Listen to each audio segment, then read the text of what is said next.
इस दूसरे चरण में ये पहली विशेषता हुई। अब दूसरे चरण की दूसरी विशेषता, इसमें ध्यान रखने की बात यह है कि यह दूसरा और तीसरा चरण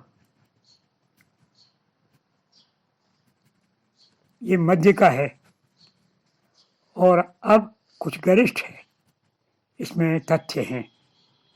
इसलिए साधकों को बहुत सावधानी पूर्वक इन तथ्यों को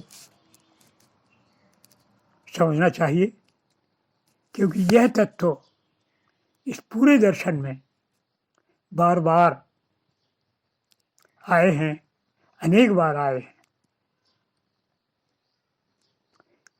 दूसरी विशेषता की चर्चा करते हुए हम आगे बढ़ते हैं कि यह बात अभी हो चुकी है कि संवित तत्व प्रकाश स्वरूप है। प्रकाश रूपता इसकी विशेषता है। यही प्रकाश रूपता इसकी ज्ञानात्मकता है। प्रकाश अर्थात ज्ञान, प्रकाशात्मकता अर्थात ज्ञानात्मकता, और इसकी विमर्श रूपता ही क्रियात्मकता है। तो इस तरह से समीकरण यह हुआ कि यह संवित तत्व प्रकाशात्मक है, इसलिए ज्ञानात्मक है। यह संवित तत्व विमर्शात्मक है, इसलिए यह क्रियात्मक है। क्रिया जो है वही शक्ति का स्वरूप है। क्रियात्मकता होना यानी शक्ति तत्व का व्यक्त होना, ज्ञानात्मकता होना अर्थात प्रकाश तत्व का व्यक्त होना। प्रकाश शिव और विमर्श शक्ति। इसलिए यह कहा जाता है कि संवित तत्व शिव शक्ति घन है। शिव शक्ति घन, घन का तात्पर्य यही होता है कि यह तत्व है एक, ये नाम है दो।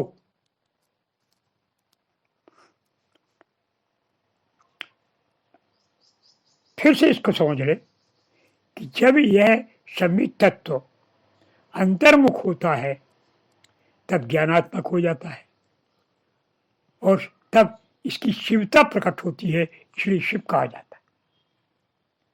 और जब यही संवित तत्व बाह्योन्मुखी हो जाता है, प्रसारोन्मुख होता है, बाहर की तरफ होता है, तब इसकी शक्ति प्रकट होती है, इसलिए तब इसका रूप होता है शक्ति रूप। फिर वही बात कि तत्व एक है, परमाद्वैत तत्व, इसको हम संवित कह रहे हैं। यह शिव शक्ति घन स्वरूप कहलाता है। तात्पर्य यह है कि शिव और शक्ति दो नाम नहीं हैं, वस्तु दो नहीं है।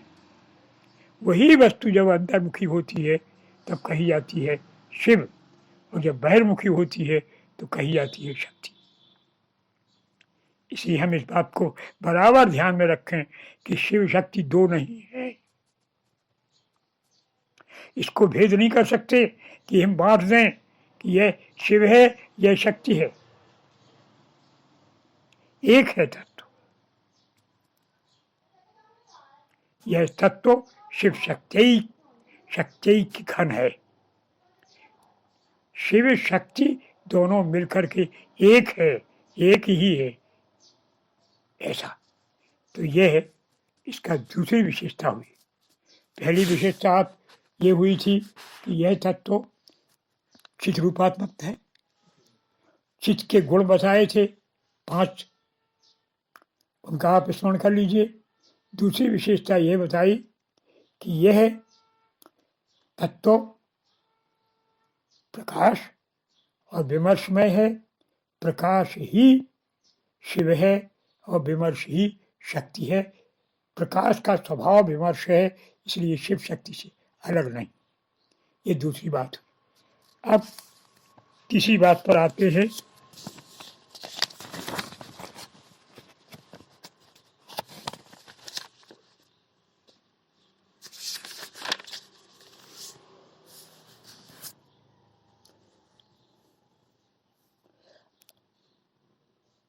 अब हम तीसरी बात, ये दो बातें हमने दोहरा ली। पहला, यह तत्व चित तत्व है जिसको चिदेक घन कहते हैं। दूसरी बात, यह चिदेक घन तत्व प्रकाश और विमर्शमय है, यही शिव शक्ति का स्वरूप है। अब तीसरी बात यह है कि यह जो संबित तत्व है, इस संबित तत्व का नैसर्गिक स्वभाव है आनंद। ये नैसर्गिक स्वभाव है, यही जो विमर्श शक्ति है उसके कारण उसमें चमत्कार उत्पन्न होता है, और यही चमत्कार उसकी उच्छलता है, यही आनंद है। नैसर्गिक माने प्राकृतिक। नैसर्गिक का अर्थ है प्राकृतिक। ये प्राकृतिक है, ये स्वयं अपने में ही आनंद लेता है। यह आनंद की जो लहिलोर है,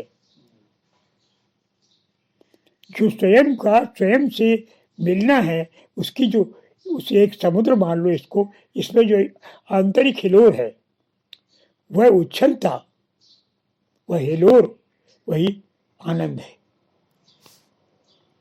यह आनंद चमत्कार है, और ये स्वयं से चमत्कृत होता है। यह आनंदमयता जो हिलोर है, इसी को कहते हैं दर्शन की भाषा में स्पंद। ध्यान रहे, यही दर्शन की भाषा में जो आनंद है, जिसमें अपने से अपने को ही मिलना है, ये अपने से अपने को मिलने में जो आनंद की हिलोर उठी, वही आनंद कहलाता है स्पंद। यही स्पंद है सृष्टि का बीज, यही है स्पंद है संहार का बीज। स्पंद में दो होते हैं, संकोच और प्रसार। संकोच अर्थात प्रलय, प्रसार अर्थात सृष्टि। तो यही क्रम से जो संबित तत्व जब बाहर की तरफ निकलता है तो ये प्रसार, और जब अंदर की तरफ जाता है तो संकोच, और संकोच और प्रसार दोनों मिलकर हुए एक स्पंद। यही अंदर स्पंद है, इसमें कहीं कोई जाना नहीं है, कहीं कोई आना नहीं है,